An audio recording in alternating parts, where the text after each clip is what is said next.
in minority neighborhoods. epidemic. Yeah. There you go. Oh God, how the fuck? I don't see that connection at all. I'm gonna have to reread that shit. Yeah. But I mean, like, there's a lot of different points of view on the Reagan Iran-Contra stuff. I think most of the time I run into people who are very much against it and are like, that was terrible.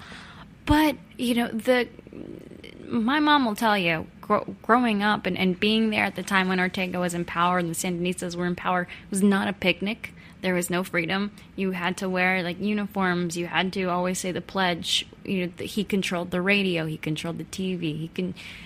You couldn't congregate. You know, my mom has friends they were like a group of high school students who went to the beach just to have fun, and on the way back, they all got shot execution style because they got pulled over by some of Ortega's people and thought that they were Contras. Mm-hmm. And we're just like, nope, you don't get to assemble like this. You get to die.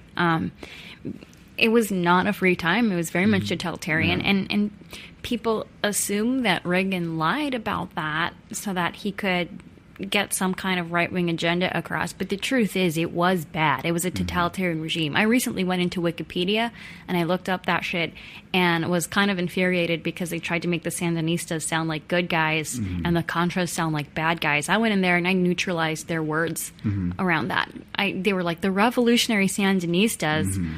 I put the revolutionary yet sometimes totalitarian Sandinistas. Right. And they were like, oh, the terrorist Contras. I was like, no. I just removed that word terrorist because they were fighting for freedom for people. They were doing something good. And Reagan, I think, was genuinely trying to help a group of people that was suffering under Ortega. And, don't care. I mean, the fact that we put Ortega in power. We put Somoza in power. And Ortega threw him down. Right. But, I mean, who was the guy that for Nicaragua ended up going to jail? That was Ortega, right? With all the drugs and stuff? I think you're thinking of the guy from Panama. Yeah, Noriega? Noriega. That's Noriega. Yeah, Panama. Yeah, okay. Right. Also a great Van Halen song. Yeah. Panama, not Noriega. And isn't Sandinista as that the Clash album, yeah. Yep. And although on the Noriega tip, Crowded House did have an album, Pineapple Head or Pineapple Face. We'll have to look that up. But because Noriega had, let's just say he grew up in an era where they didn't have Accutane infomercials, and so the other kids on the global stage called him Pineapple Face. You're bullying. No, I'm just reporting. I don't advocate this. This was a nickname. What I was trying to get to is that, like I said before, we just like with Hussein, all these different people, we're always got a hand in it. We've always cut deals with people that we help put in power. I don't care if it's Haiti. I don't care if it's Central America. I don't care if it's Cuba. Yeah, we're always involved. But what I think is interesting is it seems like since Gulf War II, Electric Boogaloo, it's been less about installing puppet governments and more about, finger quotes, bringing American-style democracy to the region. AKA Costco's and McDonald's. Well, yeah, definitely the consumerism side of things. But what we've seen over and over in the Middle East as we tried to stabilize the region is that when the people are given the freedom to vote, they are voting for the worst possible people. In I think it was Iraqi primaries this week. I don't think it was the full election, but former militant cleric who was behind the deaths of I don't know how many American soldiers in Iraq, Muqtada al-Sadr, won the popular vote. So this is and. I'm not going to sit here, and we're Americans. We never do that. How the fuck do you think we wound up with Trump? Yep. Basically. It truly is the American-style democracy. What's the worst possible outcome? Let's vote for that. But who are we? Who are we? And they told Bush this when he went over there meddling around. To do these, there's a problems here that are hundreds and hundreds of years old. Oh, thousands. If you throw that in there, you blow that up, you're going to start some shit. And basically, these people know who they want. You don't know anything. You and Darth Vader went over to a country you knew nothing about, and you're going to tell these people who to vote for? They don't want you here.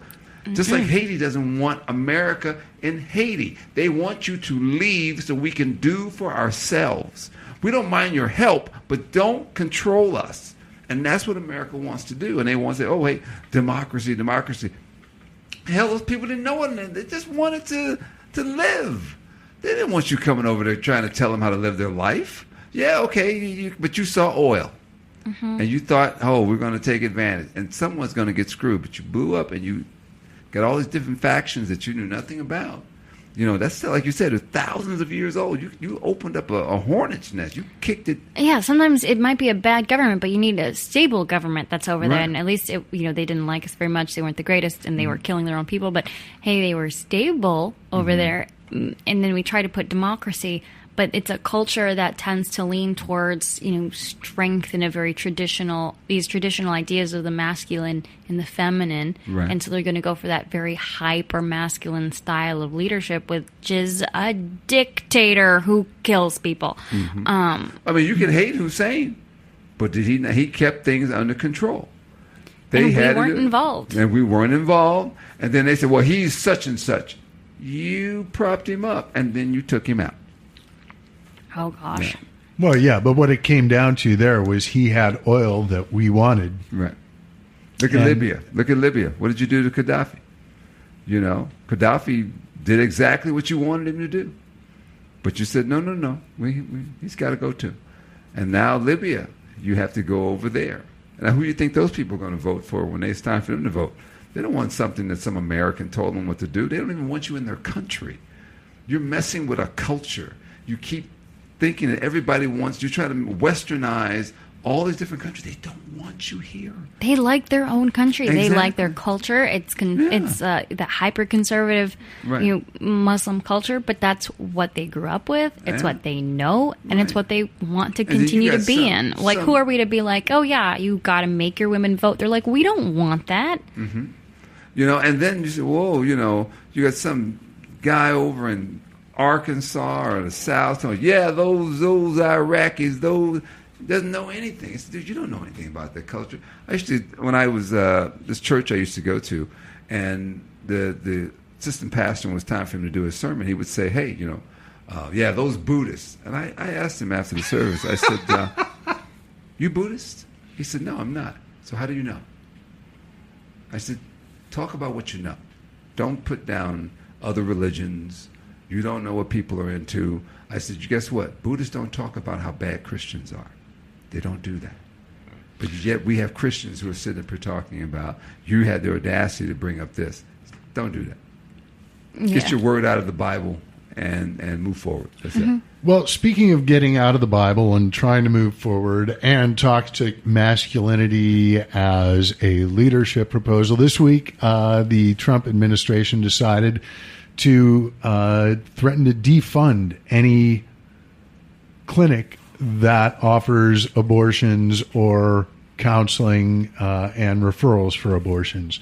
So, again, like I was saying earlier, it's really easy to point at all the other countries around the globe and say this is what's happening there. It's happening right here at home. And so many people, there's really not much of a line between the Taliban and Christian fundamentalists here in the States. They just have a different colored God. Yeah. Well, the only difference is one has basically a sheet over everybody's heads, and the other one with face. I know I'm being so horrible.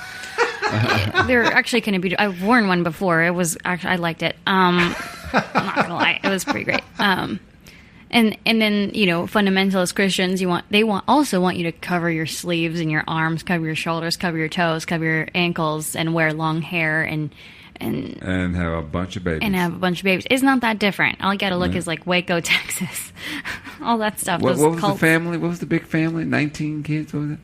Oh, they're the ones with the reality guys. show. That was the Yeah. 19 Kids and Counting. Duggars. Yeah, the Duggars. Yeah. Yeah, Duggars, yeah. They believe in screwing. Big time screwing, boy. And no birth control. Some of them more than others. And then the one daughter says, I'm going to be like my mom. My mom did it, passed it. She started. Yeah. Oh my God! But then although there was just a story that came out that we have the lowest birth rate now. Our birth rate is not replacement rate, and it's getting bad. Well, you have more of a highly educated woman today who is a career-bound woman, and she also having children is expensive. It's expensive, and then you've also got Tinder, so guys can have all the benefits of marriage without ever being married or monogamous, really. Well, women can have those too. Right. Actually, I've been on Tinder, and hey, if you want to sit and read those profiles all day and find out, and that's why all the women put down, this is not a hookup, this is not a such and such, I actually want a relationship. They put that down. But notice, these are the mature women. Now, and you start getting younger, those are the ones that said, hey, baby, this is, hook me up here. But the older women, no, the 45s and 50s, they're not doing that. Yeah, but those aren't for a girl like me who's trying to find someone who is for a serious relationship. I'm not competing with women who are 45. Well, right, but also you're I'm just saying, you're saying that they're putting are you really looking for a serious relationship on Tinder? I mean, I don't think anyone is. Yeah, Well, yeah, they are. Well, yeah, but I guess some are. They're older. That's ridiculous to do. I mean, that's why they put that little caveat down at the bottom that they don't want. This is not a hookup. The women are putting it in their profile. Like, as a woman, I'm trying to date guys who have the alternative of dating girls who are a few years younger than me, want everything to be casual, and so they can just go through an unending sea of casual hookups with girls who are 21. Well, I have the guys who are screwing it up for me who are sending dick pictures, and I'm like, come on, man. If I really wanted it, and the women are saying back, so they put in these long profiles, please do not send me dick pictures, please. I was like, who's doing this? I'm 53. Are you sending dick pictures at 53? What is wrong with you? Oh my Come on.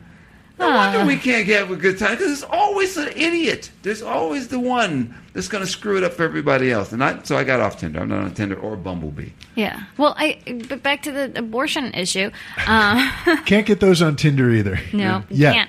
But yeah, I wonder if it has something to do with that replacement rate of childbirth. And I have this theory. I don't know if and I think it is real actually, that for white nationalist groups, they see it as the brown people are coming in and having a ton of babies, and then the white people are not having enough babies, and so we're going to go extinct. So they want to limit abortions, and it's not about women's rights or not rights. It's not even about Jesus. It's about white babies. They want more white babies to be born, so they need people to stop having abortions, stop using birth control, because we got to keep up with the brown people, is what they say. Well, they might as well get over it, because by 2050, everybody's going to be brown anyway. Because I think 2050 will still be taupe, and then we'll move into more of a beige and. But this it really bothers those people. It's been really bothering gets them for years. It's been bothering. The biggest problem that the white man has had has been with sperm. And anything that, especially if you end up in sleep with a brother, you can cancel Christmas. It's over.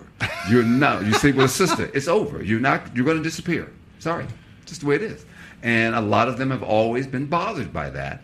And Dr. Frances Cress Welsing stated that when she did her study, they have been bothered by, and they make up these stories. Oh, when they were lynching a lot of brothers and everything, they always said, oh, they tried to rape a white woman. No, that's something you made up, and that has been the white man's fear, that white women will eventually go for black men, and eventually, like you said, they will disappear.